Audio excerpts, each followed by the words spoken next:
You say you want change. You think about it every day. But when the moment comes to act, you freeze. You feel heavy, stuck, almost like an invisible wall stands between you and the life you want. Feeling stuck isn't about laziness or lack of willpower.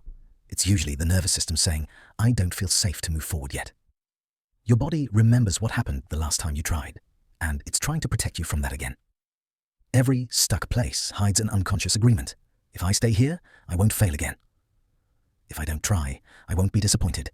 It's self-protection disguised as paralysis.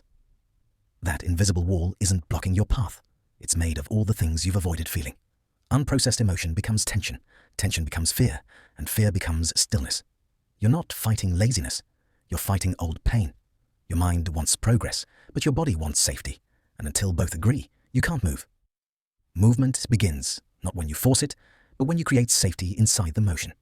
When your body feels safe while you take small steps, the wall starts to dissolve. Start small. Do one tiny thing, not to achieve, but to reconnect.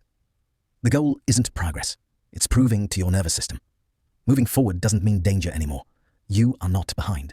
You're just waiting for your system to trust movement again. You're not broken, you're recalibrating. So next time you feel stuck, don't ask, what's wrong with me? Ask, what part of me doesn't feel safe to move yet? What's the one thing you've been meaning to start, but keep putting off? What do you think that hesitation is protecting you from? If understanding how the mind works resonates with you, subscribe and continue this journey with us.